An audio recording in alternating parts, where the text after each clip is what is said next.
and takes pictures of us and wants to know who we are. Yeah, trying yeah. to figure it out. Yeah, he's Gene Simmons. I'm Paul Stanley. Everybody wants to sit with Kit. Pretty much, that's how it's going.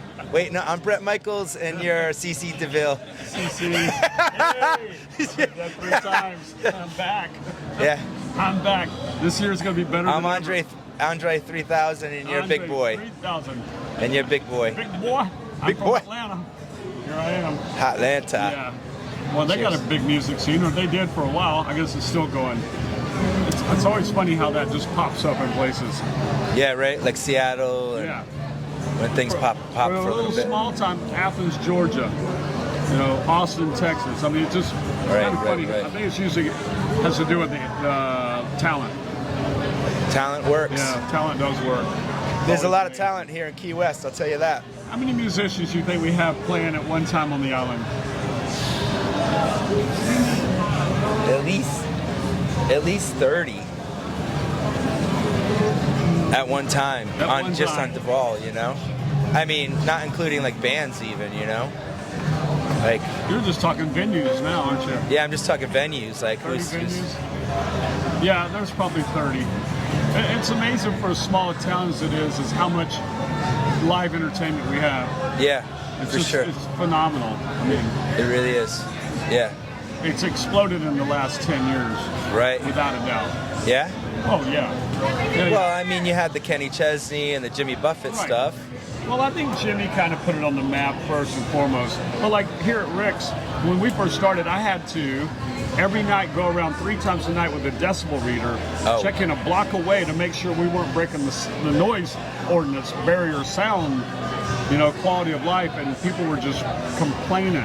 And now you have a bar right on the other side over here on Whitehead that is, and I don't know how late they play, midnight? But they're literally across the street from the houses that were complaining 20 years ago. Oh, right. Oh, yeah. Yeah. Oh, yeah, just fiercely. Just did not want us to have amplified music is what was the problem. Yeah. Talk to Bob Dylan. Yeah, right? You got you got to do it, though, man. He started it. Yeah. Yeah, he switched to electric. And the next thing you know, boogie, woogie, woogie. Oh, my God. Yeah. All hell breaks loose. Yeah. And there go the children. They've always got to have something to complain about, though, Tell you what, man. It's crazy. It is crazy. It's been weird. I've been getting into comedy and, just trying to make jokes on stage, but for as much as I've come back on everything, like when the conch train comes by, I go, "Hey, conch train, we love you, conch train," and then I sidestep into the mic. Your mom's a conch train. No, your mom loves the conch train. It's just your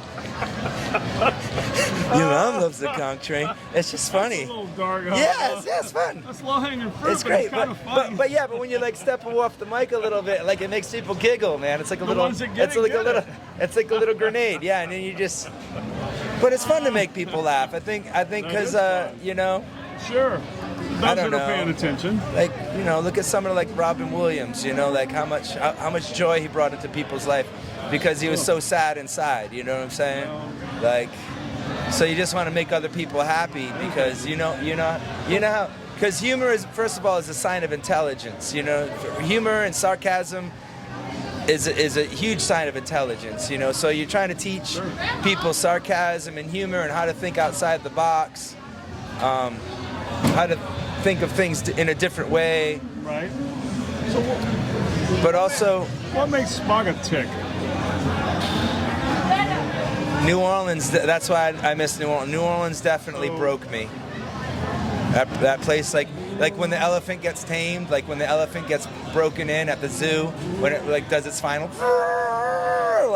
and it just, the brain stops and it just accepts the fact that it's in a zoo. Did it create you? It just kind of made me a bigger thing. I was already I played in bands when I was a kid. I played electric guitar. And when I moved to New Orleans, and I would play 4 hours a day on Bourbon Street, just to open up. I'd do 3 to 7. I think it was Tuesday to Friday. Toulouse and Bourbon Street, and I just pull people in until like the place is packed, you know? I get it. I kind of feel like QS is that way. There's a few young entertainers that started out here, and I kind of pulled them aside after a few months, and I was just like, hey, look, own that stage. Yeah. You know? And it's kind of funny. I'm not going to say that they listen to me, but they're still here 5 and 10 years later. Sure. It's like, and they've grown up so much, and I think it's just because the scene changes here so much with the crowd. It changes so often that you have to develop a certain savvy, or else you go away. Yeah. I guess what I'm hearing you say is New Orleans gave you that savvy, yeah. That swagger, yeah. That style. It made you realize what you were doing was what you needed to do, I guess. Yeah, it's packing. You want to make money for the club. You know, the bartenders aren't there for no reason. Right. It can't be all selfish on your part. Right. Yeah. Just be doing what you want to do. Right. Throwing original songs in there is always great. Yeah. But it's part of building the repertoire first, and then getting people to trust you, and then getting people to listen. You know, for sure. Very true. Yeah. We used to do upstairs when we had live entertainment. We used to have rock bands upstairs. We had this one band that Rick's upstairs. Cool. A band named Auto Drive. I'll give them a plug. They're no longer around. They were around about 11, 12 years. But their third set of the night was an all original set. And it was kind of funny because it didn't work initially, and then it was just a few groupies, and then suddenly it started growing, and you could just tell that the band really enjoyed that set. Right. And it would be the biggest set of the night. Cool. Because everybody was really into it. Yeah. It was great. It was a lot of fun, you know, and I sometimes wish that we could get more original. Yeah, it's tough to. It would be nice to have a night where it was just all original. Yeah, it's tough to make that call when you're entertaining and. Well, you have to work for the house, and you have to keep it. You just said it. You got to make the bartender happy. Yeah. Which is work, and you got to make the house happy, which is ringing the register and all that. But sometimes I do wish that we would just have an all original night and have, you know, every entertainer that wants to get up and play 4 or 5 of their original stuff do it. Yeah, they did that a little when I first got here. Yeah, a little while ago. Right. But every week it would be good, you know. I kind of like that. I was talking to another one of your fellow entertainers the other day at how some nights as I sit here, I'll hear a song being played at Rick's, and it'll be played at Irish Kevin's at the same time. Because music has a spirit, that's why. And it'll be not on the same time and not in the same key, but it's same song.